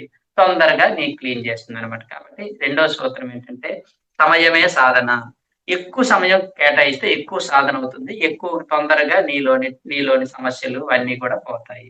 కాబట్టి ఎక్కువ సమయం కేటాయించడం నేర్చుకోవాలి. సమయమే సాధన. మూడవ సూత్రం ఏంటంటే సహనమే ప్రగతి. ఇందాక చెప్పాం కదా! 2, 3 రోజులు చేసి నాకేం కనబడలేదు ఇందులో రిజల్ట్ అని చెప్పి వదిలేసి వెళ్ళిపోతారు కొంతమంది. కొంతమంది ఇంకొక 2 రోజులు చెప్పారుగా 19 దెబ్బలు కొట్టి 20 దెబ్బ అచ్చుత్తి పడేసి వెళ్ళిపోతే వాడు మూర్ఖుడంటాం మనం. ఇంకొక దెబ్బ కొడితే అదంతా ఊడిపోయేది. వాడు 19 దెబ్బలు కొట్టి వదిలేసినట్టు. మనం ఏం చేస్తామంటే ఒక 20 రోజులు, 30 రోజులు ధ్యానం చేస్తారు. ఇంకొక 10 రోజుల్లో మంచి రిజల్ట్స్ వస్తాయి అనగా మానేస్తారు కొంతమంది. కాబట్టి మూడో సూత్రం ఏంటంటే సహనమే ప్రగతి. సహనంగా ఉండాలి. ఇంట్లో వాళ్ళు ఎవరనుకున్నా మనసులో ఎన్ని ఆలోచనలు ఇబ్బందులు పెడుతూ ఉంటాయి. మనసులో ఆలోచనలు ఇంట్లో ఒకేసారి ముసురుకుంటాయి అన్నిని. అంటే పోయే ముందు బయటికి వచ్చినట్టు అవన్నీ బయటికి వస్తాయి మేఘాల్లాగా. వచ్చినప్పుడు నీకు ఏ సూత్రం ఏంటంటే సహనంగా ఉండాలి. భరించాలి. ప్రతిసారి చెప్పేవారు. ఈ భరించడాన్ని ఏమంటారంటే పురిటి నొప్పులు ఆ తల్లి భరిస్తే బిడ్డ వచ్చినట్టు. బిడ్డ పుట్టినప్పుడు ఆనందం తర్వాత అంటే ఆనందానికి ముందు ఆ నొప్పులు భరించాల్సిన అవసరం వచ్చినట్టే ఇంగ్లీష్‌లో ఒక సామెత ఉంది. No pain, no gain. Pain లేకుండా గెయిన్ లేదు. ధ్యానంలో ఉన్నటువంటి అద్భుతాలని, అందులో ఉన్నటువంటి ఫలితాలన్నిటిని ఆనందించాలంటే ఎన్నో మంచి అమృతం అది. ధ్యాన అమృతం అంటారు అందుకని. అవన్నీ పొందాలంటే ముందు ఆలాహలం వస్తుంది. ముందు అమృతం రాదు. ఆలాహలం క్షీరసాగర మథనంలో ఆలాహలం తర్వాత అమృతం వచ్చినట్టు. మన ధ్యాన సాధనలో ఆలాహలం వస్తుంది. పెయిన్స్ వస్తాయి. బాడీ పెయిన్స్ వస్తాయి. బయట మానసికంగా పెయిన్స్ వస్తాయి. ఇంట్లో కొన్ని అవమానాలు అన్నీ ఎదుర్కోవాల్సి వస్తుంది. అవన్నీ బట్టే వచ్చాం కదా మనం. అయి పోయేటప్పుడు చాలా పెయిన్స్ వస్తాయి. మైండ్ పెయిన్ వస్తుంది. బాడీ ఫిజికల్ పెయిన్ వస్తుంది. కాబట్టి నో పెయిన్, నో గెయిన్ ఇది గుర్తుపెట్టుకోవాల్సిన సూత్రం. ఇవన్నీ చాలా important principles. No pain, no gain. Pain లేకుండా గెయిన్ లేదు. కాబట్టి ధ్యానం చేసినప్పుడు అనేక రకాల పెయిన్స్ వచ్చినప్పుడు, బాడీ పెయిన్స్ వచ్చినా, మానసికంగా ఇబ్బందులొచ్చినా, ఆలోచనలు విపరీతంగా వస్తున్నా, చాలా కష్టంగా ఉన్నా, కూర్చోవాలా అనిపించకపోయినా గూడా నువ్వు సహనం వహించి గంట సేపు కళ్ళు తెరవకుండా శ్వాస మీద ధ్యాస పెట్టే ప్రయత్నం చేస్తూ సిన్సియర్‌గా చేయాలి. కాబట్టి దీన్నే సమయమే సాధన అంటారు. సహనమే ప్రగతి అన్నాము. తర్వాత అనుభవమే జ్ఞానం. అప్పుడు నీకు తెలుస్తుందన్నమాట. ఈ ధ్యానంలో నీ మనసులోని ఆలోచనలన్నీ పోయి మనసు నిర్మలంగా మారిపోతుంది. గ్యారంటీగా మారిపోతుంది. ఎందుకు మారదండి? నాకు ఒక సంవత్సరం, 2 సంవత్సరాల క్రితం అసలు కార్ డ్రైవింగ్ రాదు. కార్ డ్రైవింగ్ రాకుండా ఎవరు డ్రైవింగ్ చేస్తున్నా ఆశ్చర్యంగా చూసేవాడిని. నా జీవితంలో నా బతుకుకి కార్ డ్రైవింగ్ వస్తుందా అనుకునేవాడిని నేను. అమ్మాయిలు కూడా తోలుతుంటే, ఛీ! నా బతుకేంటి ఇలా ఉంది నేను అందరూ ఈజీగా తోలుతున్నారు కారు. నాకు రాదేంటి అనిపించింది. ఏం చేశానంటే, మా ఫ్రెండ్ ఆళ్ళ అబ్బాయిని వాళ్ళని రమ్మని మొత్తానికి వాడు నేర్పిస్తానంటే నేను మొదట్లో పట్టుకొని స్టీరింగ్ పట్టుకొని నాకేమి అర్థం కాలే. భయమేసింది. బాబోయ్! ఈ గేర్ ఏంటి? ఈ క్లచ్ ఏంటి? ఈ స్టీరింగ్ ఏంటి? ఏం చేయగలను? నా వల్ల అవుతుందా? ఎక్కడ గుద్దేసేలా ఉన్నాను. అనుకోని నేను మానేస్తారు చాలా మంది. నా వల్ల అవ్వదు ఇది నాకు రాదని డిసైడ్ అయిపోతారు ముందే 2 రోజులకే. కానీ నాకేం తెలుసంటే మొదట్లో అలాగే ఉంటది గానీ, ఒక వారం, 10 రోజులకి ఇందులో మనకి కొంత తెలుస్తుందని చెప్పి అర్థమైంది. వారం రోజులకెళ్ళాను. ఏదో కొంచెం అలా వచ్చింది. తర్వాత 10 రోజులు, నెల రోజులయ్యేసరికి కొంచెం డ్రైవింగ్ వచ్చేసింది నాకు. పక్కన ఎవరు లేకుండానే చేయడం మొదలుపెట్టాను. కానీ ఆగిపోయేవాడు మధ్యలో ఆగిపోయేవాడిని. తర్వాత ఇప్పుడు నేను డ్రైవింగ్‌లో నాకు బాగొచ్చేసింది. ఇప్పుడు నేను ఎంత దూరమైనా డ్రైవ్ చేసుకుంటూ ఎళ్ళిపోతాను. ఎలా వచ్చింది నాకు? అనుభవమే జ్ఞానం. అనుభవం ఎలా వచ్చింది? సాధన చేస్తే వచ్చేసింది. అంటే పత్రి సార్ చెప్పేవారు. అభ్యాసం కూసు విద్య. అభ్యాసం చేస్తే ఏ విద్య అయినా కూసయిపోతుంది. అర్థమైందండి? కాబట్టి తెలియకపోతే బ్రహ్మ విద్య, తెలిస్తే కూసు విద్య. ఇది సామెత. తెలియనంత కాలం అమ్మో! నా వల్ల అవుతుందనుకోండి. తెలిస్తే కొన్ని రోజులు సాధన చేస్తే ఇంతేనా? ఎంత ఈజీయో కళ్ళు మూసుకొని శ్వాస మీద ధ్యాస పెట్టగానే మనసు ఫ్రీ అయిపోతుంది. హమ్మయ్య! చూసారా? ఇప్పుడు నా మైండ్‌ని అప్పుడప్పుడు నాకు ఈ మైండ్ అప్పుడు డిస్టర్బెన్స్ అయింది. వెంటనే కళ్ళు మూసుకొని శ్వాస మీద పెట్టి ఫ్రీ అయిపోతాను. నాకు ఈజీ అయిపోయింది. నేను 16 సంవత్సరాల నుంచి ధ్యానం చేస్తున్నాను. ఎందుకు అవ్వదండి నాకు? 2 సంవత్సరాలకే కార్ డ్రైవింగ్ వచ్చేస్తుంది. అలాగే నీ మైండ్ కూడా నీ కంట్రోల్‌లోకి రావాలంటే, నీ మైండే గుర్తుపెట్టు. మన జీవితం మన మైండ్ మీద ఆధారపడి ఉంటుంది. నీ మైండ్ నువ్వెంత స్ట్రాంగ్‌గా చేసుకుంటావో, ఎంత నిర్మలంగా చేసుకుంటే నీ జీవితం అంత బాగుంటుంది. అదే గుర్తుపెట్టుకోవాలి. మిగతా డబ్బులు, పదవులు, పిల్లలు ఇవి అసలు కాదు నీ జీవితానికి సూచికలు. నీ మనస్సే నీకు సూచిక. కాబట్టి గుర్తుపెట్టుకోండి. ధ్యానంలో మనం రాణించాలంటే సమయమే సాధన. సమయాన్ని కేటాయించాలి. ఎక్కువ సేపు ధ్యానం చేయాలి. 4 గంటలు చేయాలి. టైం ఉంటే. లేదంటే 2 గంటలు. టైం లేదనకండి. తినడానికి టైం ఉంది, పడుకోవడానికి టైం ఉంది, సొల్లు కబుర్లు చెప్పడానికి టైం ఉంది, ఊరి మీద తిరగడానికి టైం ఉంది కానీ ధ్యానం చేయడానికి టైం లేదా? ఎవడి కోసం చేస్తావు? నా కోసం చేస్తావు. నీ కోసం నువ్వు చేసుకోవాల్సినప్పుడు ఏదో మనల్ని ఉద్ధరిస్తున్నట్టు చెప్తాను. నాకు టైం లేదండి అంటే పోరా అంటాం మనం. తెలుసుకోవాలి మనం. ఎవరి కోసం? నా ధ్యానం నా కోసం, నీ ధ్యానం నీ కోసం. నువ్వు చేసినా చేయకపోయినా నాకు నష్టమేమి లేదు. నాకు తెలుసు కాబట్టి నేను చెప్తున్నాను నేను. ఆ బస్సు ఎక్కితే ఏంటి? ఎక్కకపోతే ఏంటి? ఎక్కిన వాడిని ఎక్కమంటాడు, దిగినవాడిని దిగనంటాడు. ఆ డ్రైవర్‌కి ఏం నష్టం? ఆపుతాడు. ఎక్కితే ఎక్కావు లేకపోతే లేదు. అలాగే మనం కూడా అంతే డ్రైవర్స్ ధ్యానం డ్రైవర్లం మనం. చేస్తే చేసావు లేకపోతే లేదు. కానీ నువ్వు చేస్తానంటే రా అంటాం మనం అంతే. కాబట్టి గుర్తుపెట్టుకోండి. సహనమే ప్రగతి, అనుభవమే జ్ఞానం. ధ్యానంలో మనకు అనుభవం వచ్చేస్తుంది. అబ్బా! నాకు 40 రోజులు నేను చేశానండి. ఉదయం 2 గంటలు, సాయంత్రం 2 గంటలు 2009, 10లో 9లో ఎండింగ్‌లో వచ్చా. 40 రోజులు చేశాక నాకు తెలిసిపోయింది. నా మైండ్ అంతా చాలా హ్యాపీగా అనిపించి, అబ్బా! ఇది చాలా బాగుంది. ఎంత బాగుందని చెప్పి ఇంక అక్కడి నుంచి నేను ఆగలేక అందరికి చెప్పానన్నమాట. ఇంక చెప్పకుండా ఉండలేకపోయాను. మా ఫ్రెండ్స్‌కి, ఇంట్లో వాళ్ళకి ఇంకా నాకు ఈళ్ళందరూ కోపమొచ్చేసేది. ఎవడికి చెప్తున్నా ఆళ్ళు పట్టించుకోకపోతే. ఇంత బాగుంది కదా! ఈళ్ళెందుకు చేయరని. అదే తర్వాత ఐదో సూత్రము దానమే ధర్మము. మనకొకసారి ధ్యానంలో అనుభవం వచ్చేసరికి మనం అందరికి దానం చేస్తాం. అంటే అందరికి చెప్తామనమాట. చెయ్యండి. ఆ ధర్మమే పుణ్యము. నీ దగ్గర ఏదైతే ఉందో అది అందరికీ చెప్పటమే, ఇవ్వటమే పుణ్యం. ఇవి పిరమిడ్ జ్ఞాన నవరత్నాలు. పత్రిసారి దీన్ని ఫ్రేమ్ చేశారండి. అంటే మొత్తం 3 ప్రకరణలు ఇవి. ఫస్ట్ జ్ఞాన ప్రకరణం అంటే ముందు తెలుసుకోవాల్సినవి. ఆత్మే పరబ్రహ్మము, జీవుడే దేవుడు, దేహమే దేవాలయం. ఈ 3 జ్ఞాన ప్రకరణలు అంట. తర్వాత 4 సాధనా ప్రకరణ అంటే నువ్వు ప్రాక్టీస్ చేయాల్సినవి. ఈ ప్రాక్టీస్ దగ్గర మనం గుర్తుపెట్టుకోవాలి. ఈ 3 నీకు అనుభవంలోకి రావాలంటే ఈ 4 ప్రాక్టీస్ చేయాలి. ఫస్ట్ ఏంటి? శ్వాసే గురువు.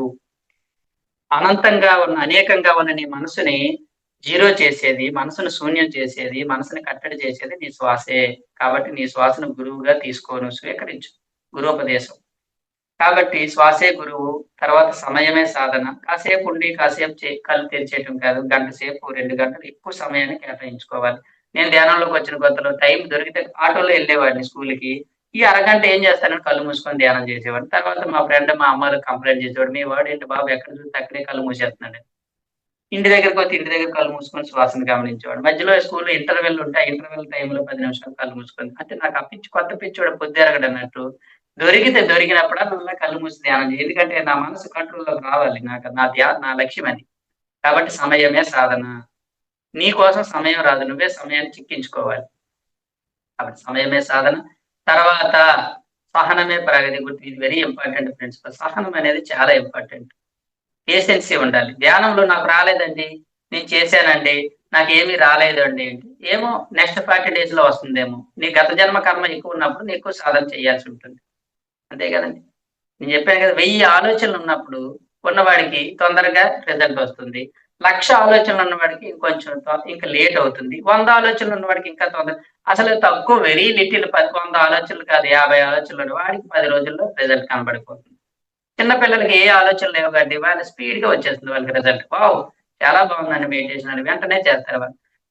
నాకు ఇంకా రాలేదంటే నువ్వు కొంచెం బుర్రలో ఇంకా బోలెడంత చెత్త ఉంది నాయన అదంతా పోవాలి. క్లీన్ చేయి, క్లీన్ చేయి, క్లీన్ చేయి అంటాం. ఓకే. కాబట్టి సహనమే ప్రగతి. సహనంగా ఉండాలి. పెయిన్స్ వస్తాయి.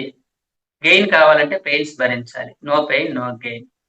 కాబట్టి వదిలేసి వెళ్ళిపోకూడదు. సాధన చేస్తే ఖచ్చితంగా వస్తుంది. సహనమే ప్రగతి. అనుభవమే జ్ఞానము. నీకు ధ్యానం వల్ల నీకు అనుభవం వచ్చేస్తుంది. నా మనసు ప్రశాంతంగా ఉంది. నా జీవితంలో ఉన్న కష్టాలన్నీ ఒక్కొక్కటి తొలగిపోతున్నాయి. వెతకబోయే తీగ కాలుకు తగులుకున్నట్టు నేనేదో చేయాలనుకుంటున్నా అది నా దగ్గరికి వచ్చి అయి క్లియర్ అయిపోతున్నాయి. ఆ సమస్యలన్నీ తీరిపోతున్నాయి. నా మ్యారేజ్ ఫిక్స్ అయిపోయింది.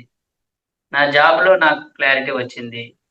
నాకన్నీ అన్నీ ఒకటి జరిగిపోతున్నాయి. ధ్యానం వల్ల, ధ్యాన శక్తి వల్ల నీకు ప్రకృతి అంతా సహకరిస్తూ ఉంటుంది. ప్రకృతి నీ వైపు ఉంటుంది. ఓకేనండి. ఆ! ఇది సంగతి. అనుభవమే జ్ఞానము. తర్వాత అనుభవ జ్ఞానాన్ని దానం చేయాలి. దానమే ధర్మము. ఈ ధర్మం చేయటమే పుణ్యం. ఇది పిరమిడ్ జ్ఞాన నవరత్నాలు. కాబట్టి ఈ ధ్యాన సాధన గురించి ఇందులో చెప్పడం జరిగింది.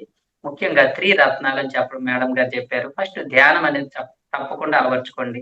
తర్వాత స్వాధ్యాయం అంటే పుస్తకాలు చదువుతూ ఉండాలి. నువ్వెంత ధ్యానం చేసినా మనసు అంత జీరో అయిపోయింది. మనసు ఖాళీగా ఉందనుకోండి, పనికిమాలిన చెత్త నువ్వు పొలం దున్నావు, అందులో ఏం వేయలేదనుకోండి, మళ్ళీ కలుపు మొక్కలొస్తాయి. బానే దున్నేవు అన్నీ పోయినాయి. కానీ ఒక 10 రోజులు అలాగే ఉండు. కలుపు మొక్కలు రావు, పిచ్చి మొక్కలన్నీ వచ్చినట్టు. నువ్వు ధ్యానం చేస్తున్నావు, కానీ ఆ మనసుని మళ్ళీ ఏం చేయాలి? మంచి గ్రంథ పఠనం చేసి అందులోని సత్యం పరమైనటువంటి విషయాలతో నీ మనసుని నింపుతూ ఉండాలి. దాన్ని విత్తనాలు చల్లటం అంటారు దాన్ని. కలుపు మొక్కలతో ఉన్న ముందు దాన్ని దున్నాలి. కలుపు మొక్కలను తొలగించాలి. అది ధ్యానము. కలుపు మొక్కలన్నీ పోయిన తర్వాత అందులో మంచి విత్తనాలు వేయాలి. దాని పేరు స్వాధ్యాయం. స్వాధ్యాయం అంటే గ్రంథ పఠనం చేసి భగవద్గీత చదివినప్పుడు పిఎస్ఎస్ఎంలో ఎన్నో గ్రంథాలున్నాయి. నువ్వు పుస్తకం చదవడం లేదనుకో. నీకు ఏ పుస్తకమైనా చదవాలని ఉంది లేదనుకో, వెంటనే నువ్వు యూట్యూబ్‌లో ఆడియో బుక్ ఫర్ ఎగ్జాంపుల్ నాకు ఆత్మాయనం అనే పుస్తకం చదవాలి. నా దగ్గర లేదు. ఆత్మాయనం ఆడియో బుక్ అని కొట్టు. చాలా మంది ఆత్మాయనం ఆడియో బుక్ కొంతమంది చదివేసి పెట్టారు అందులో. నీకెంత సుఖమైపోయింది నువ్వు కళ్ళు మూసుకొని అలా కూర్చుంటూ ఆ పుస్తకం వింటే ఆ పుస్తకం చదివేసినట్టే. కాబట్టి ఇది కూడా ఫెసిలిటీ ఉంది. పుస్తకాలు బాగా చదవటం వల్ల మనసులో ఆ పనికిమాలిన చెత్తంతా పోయి నీ మనసులో మంచి, మంచి, మంచి విత్తనాలు సత్ భావనలనేవి నెలకొల్పబడతాయి. అవి నీకు శక్తినిస్తాయి, ఆనందాన్నిస్తాయి, సంతోషాన్నిస్తాయి. ఇంకొంత స్ట్రాంగ్ మైండెడ్‌నెస్‌నిస్తాయి. కాబట్టి స్వాధ్యాయం ద్వారా నీ మైండ్ స్ట్రాంగ్ అవుతుంది. ఓకే. తర్వాత సజ్జన సాంగత్యం అంటే, ఈ సజ్జన సాంగత్యం అంటే మనకంటే ధ్యానం చేసిన వాళ్ళు చాలా మందున్నారు. వాళ్ళ అనుభవాలు వినడం వల్ల మనకే కాదు కష్టాలు వాళ్ళకి ఉన్నాయి, చాలా ఉన్నాయి అని తెలుస్తుంది. ప్లస్ మనకంటే సాధనలో ఎంతో మంది ముందున్న వాళ్ళు మనకి ఇన్స్పిరేషన్‌గా ఉంటారు. 10 సంవత్సరాల నుంచి ధ్యానం చేస్తున్నాను. మీరు 10 సంవత్సరాల నుంచి వదలకుండా ధ్యానం చేస్తున్నారంటే ఎంత గొప్పది ధ్యానం. నేను 1 సంవత్సరానికే నేను ఇలా అయిపోయానా? ఓకే. సారీ. నాకంటే వాడు బెటర్ కాబట్టి వాడిని నేను ఫాలో అవుతాను. అంటే సజ్జన సాంగత్యం వల్ల మనం ఇన్స్పిరేషన్‌గా మారి ఇంకొంచెం స్ట్రాంగ్ అవుతాం మనం. ఇంకొంచెం ముందుకెళ్తాం మనం. ఆగిపోకుండా ముందుకు వెళ్ళడానికి మనకి సజ్జన సాంగత్యం ఉపయోగపడుతుంది. ఇది గుర్తుపెట్టుకోండి. ధ్యానము, స్వాధ్యాయము, సజ్జన సాంగత్యం. త్రిరత్నాలు. రత్నాలను ధరించాలి. త్రిరత్నాలంటే ధ్యానము, సాధన చేయాలి. ఏంటి సాధన అంటే ఏమి లేదు. కళ్ళు మూసుకొని శ్వాస మీద ధ్యాస ఏవండి కొంచెం ఆలోచనలు వస్తున్నాయని మంచి ఫ్లూట్ మ్యూజిక్ పత్రిసారి పెట్టుకోండి. లేకపోతే మంచి పాటలు పెట్టుకోండి. పాటలంటే పత్రిసారి పాడిన ధ్యానం పాటలున్నాయి. ధ్యాన గీతాలు పత్రిజ అని కొట్టండి బోలెడన్ని మంచి సాంగ్స్. ఆ పాటలు ఎంత సందేశాత్మకంగా ఉంటే నిన్ను ధ్యానంలోకి తొందరగా తీసుకెళ్తాయి. గుర్తుపెట్టుకో. మొదట్లో శ్వాస మీద ధ్యాస మీకు కుదరకపోవచ్చు. కానీ శ్వాస మీద ధ్యాస పెడుతూనే మీరు యూట్యూబ్‌లో డౌన్‌లోడ్ చేసుకునేది పత్రిజీ ధ్యాన గీతాలని కొట్టండి. మంచి మంచి పాటలు చాలా చక్కగా పాడారు పత్రిజీ ధ్యానం కోసం. ఆ పాటలు వింటుంటే చేస్తూ ఉంటే. అలాగే గురువాణి పత్రిజీ వీరబ్రహ్మేంద్ర స్వామి పద్యాలతో ధ్యానం చేయించారు. అలాగే భజగోవిందం పత్రిజీ అని కొట్టండి. పత్రిజీ భజగోవిందం శ్లోకాలతో ధ్యానం చేయించారు. వేమన పత్రిజీ ధ్యాన వేమన పత్రిజీ మంచి పద్యాలు వేమన పద్యాలు పాడుతూ ఆయన ధ్యానంలోకి తీసుకెళ్లారు. నువ్వు తొందరగా ధ్యాన స్థితిలోకి వెళ్ళడానికి అవన్నీ నీకు ఉపయోగపడతాయి. మొదట్లో కదా. మొదట్లో ఏంటి ఇప్పటికే నేను అవి వింటూనే ధ్యానం చేస్తాను. నాకు ఇష్టమయ్యి.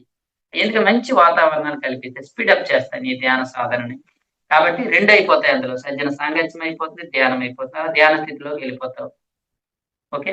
కాబట్టి సజ్జన సాంగత్యం చక్కగా చేయాలి. ఖాళీగా ఉండకూడదు. ఏదో పుస్తకం చదవడం, ఏదో ఒక యూట్యూబ్‌లో ఎవరిదో ఒకరిది వినటం, ఎవరైనా క్లాసులు చెప్తున్నప్పుడు శ్రద్ధగా వినాలి. శ్రద్ధ గుర్తుపెట్టుకోండి. ఆధ్యాత్మిక మార్గంలో పెట్టుబడి ఏంటి అంటే శ్రద్ధ. శ్రద్ధావాన్ లభతే జ్ఞానం. ఇది ఇది కృష్ణుడు మనుషులకి ఇచ్చే సందేశం. శ్రద్ధ ఉన్నవాడికే జ్ఞానం లభిస్తుంది. ఇంట్రెస్ట్ ఉండాలి నీకు. అశ్రద్ధ పెడితే ఏమవుతుందంటే కోల్పోతాం ఉంటాం. చదువులోనైనా, దేనిలోనైనా శ్రద్ధ ఉండాలి. కాబట్టి ఇదే ధ్యానం చేయడానికి శ్రద్ధ ఉండాలి. పొద్దున్నే లేచి రోజు 6 గంటల దాకా పడుకునే బదులు 4 గంటలకు లేచి చక్కగా మొహం కడుక్కొని, స్నానం చేసుకొని, చక్కగా ధ్యానంలో కూర్చుంటే ఒక గంట సేపు ధ్యానం చేసుకుంటే అది శ్రద్ధ అది. అలాగే పుస్తకాలున్నాయి. ఆ పుస్తకాలను చదివితే శ్రద్ధ. అంటే నిన్ను నువ్వు కల్టివేట్ చేసుకోవాలి. నీ జీవితాన్ని నువ్వు దివ్యంగా మార్చుకోవాలి. అస్తవ్యస్తంగా ఉన్న జీవితాన్ని దివ్యంగా మార్చుకోవడానికి ఈ 3 రత్నాలు, త్రిరత్నాలు ధ్యానము, స్వాధ్యాయం, నిరంతర ధ్యానము, నిరంతర స్వాధ్యాయం. ఏదో ఒకరోజు చేసి 10 రోజులు మానేయడం కాదు. రోజు ధ్యానం చేయాలి. రోజు శ్వాస మీద ధ్యాస పెట్టాలి. రోజు ఏదో ఒక పుస్తకం చదువుతూ ఉండాలి. నా దగ్గర ఎక్కడ చూస్తే అక్కడే పుస్తకాలుంటాయి. టేబుల్ మీద పుస్తకాలుంటాయి. ఇప్పుడు చూడండి. ఆ టేబుల్ మీద పుస్తకాలుంటాయి. లేకపోతే నా బీరువాలో పుస్తకాలుంటాయి. ఎక్కడ పడితే అక్కడ పుస్తకాలుంటాయి. ఎందుకంటే ఎప్పుడు ఏదో ఒక బుక్ చదువుతూనే ఉంటాను నేను. కొత్త కొత్త పుస్తకాలు కొంటూ ఉంటాను. చదువుతూ ఉంటాను. కాబట్టి స్వాధ్యాయం చేయాలి. ఎప్పుడు ఎవరో ఒకరు వినాలి. పనికిమాలిన చెత్త మాటలన్నీ తీసేసి మంచి సజ్జన సాంగత్యం చెయ్యాలి. కాబట్టి గుర్తుపెట్టుకోండి. కొత్తగా అయినా, పాతగా అయినా అందరికీ ఒకటే. కొత్తగా అయిన వాళ్ళు కొంచెం సహనంతో చేయాలి. ఎందుకంటే ఇంక అప్పుడు అలవాటు లేదు కాబట్టి మనకి చక్కగా చేస్తే ఖచ్చితంగా ఫలితాలొస్తాయి. ఎందుకు రావండి? నేర్చుకుంటే ఏ సాధన చెప్పాం కదా! సాధనమున పనులు సమకూరు ధరలోన. సాధనతో ఏ పనైనా నీకు సమకూరుతుంది. ఇంతమంది ధ్యానం చేసి ఇంత లాభం పొందినప్పుడు నువ్వెందుకు పొందలేవు? నువ్వు అశ్రద్ధ చూపిస్తే ఎవడు ఏమి చేయలేడు. నిన్ను నువ్వే ఉద్ధరించుకో. నీ దీపాన్ని నువ్వే వెలిగించుకో అన్నాడు బుద్ధుడు. నిన్ను నువ్వే ఉద్ధరించుకో అన్నాడు కృష్ణుడు. నీ ఆత్మ దీపాన్ని నువ్వే వెలిగించుకోవాలి. ఎవడు వెలిగిస్తాడు? పత్రిసారి అనేవారు నీ ముఖం మీద నువ్వే నీళ్లు కొట్టుకోవాలి. ఎవడు లేపుతాడు నిన్ను? నువ్వే కొట్టుకొని లేపుకో అన్నాడు. కాబట్టి నీ ఆత్మదీపాన్ని నువ్వే వెలిగించుకోవాలి. నీకు నువ్వే శ్రద్ధ తెచ్చుకోవాలి. ఎవడికి పట్టింది ఎవడికి పట్టలేదు. మన జీవితాన్ని మనమే స్వాభాయమానంగా మార్చుకోవాలి. దేనితో మారుతుంది అనేది మనం తెలుసుకోవాలి. మనం దేనితో మారుతుందంటే ధ్యానము, స్వాధ్యాయం, సజ్జన సాంగత్యం. కాబట్టి అశ్రద్ధ లేకుండా శ్రద్ధగా ధ్యానం చేయండి. శ్రద్ధగా పుస్తకాలు చదవండి. శ్రద్ధగా అందరి మాటలు చక్కగా వినండి. కొన్ని అర్థం కాలేదేంటి? చాలా పెద్ద సబ్జెక్ట్ చెప్పారు అంటే, అర్థం కాకపోతే వదిలేయి. దాని గురించి పెద్ద పట్టించుకోకు. బుర్ర పిచ్చి చేసుకోగలరు. 10 మాటల్లో ఒక మాటైనా నీకు ఇన్స్పిరేటివ్‌గా అనిపిస్తే అది తీసుకో, రాసుకో. దాని గురించి ఆలోచించు. నిజమే కదా! నో పెయిన్, నో గెయిన్ అన్నాడు మాస్టారు. అంటే పెయిన్ లేకుండా గెయిన్ లేదు. నాకు పెయిన్ వచ్చింది అంటే గెయిన్ ఉంది ముందు ముందు. కష్టం నుంచే సుఖం వస్తుంది. అది చాలా ఇంపార్టెంట్ సూత్రం అది. Enlightenment principle. అలాగే నన్ను నేనే ఉద్ధరించుకోవాలన్నాడు మాస్టర్. కాబట్టి నేనే శ్రద్ధ తెచ్చుకోవాలి. ఇలాంటి సూత్రాలు ఇందాక చెప్పాము మనము. శ్వాసలో మునిగితే ధ్యానం అని చెప్పాము. అంటే నా శ్వాసే నా గురువు కాబట్టి నేను జాగ్రత్తగా శ్వాసను గమనిస్తూ ఉంటాను. కాబట్టి ఇలా 10 మాటలు చెప్పినప్పుడు కనీసం ఒక మాటైనా పట్టించుకొని వాటిని ప్రాక్టీస్ చేస్తూ ఉండాలి. అర్థం కానివి వదిలేయాలి. అర్థమైనవన్నీ పట్టుకొని తీసుకుంటూ ముందుకెళ్తూ ఉండాలి. చక్కగా ధ్యానం చేస్తూ, స్వాధ్యాయం చేస్తూ, సజ్జన సాంగత్యం చేస్తే జీవితము హ్యాపీగా ఉంటుంది. ఆనందంగా ఉంటుంది. కాబట్టి ఈ 2026 నూతన సంవత్సరం నుంచి కొత్త వాళ్ళందరూ చక్కగా ధ్యానం చేస్తూ జీవితాన్ని పండుగ చేసుకోవాలి, ఆనందమయంగా చేసుకోవాలి అని కోరుకుంటూ ధన్యవాదాలు madam. Thank you very much.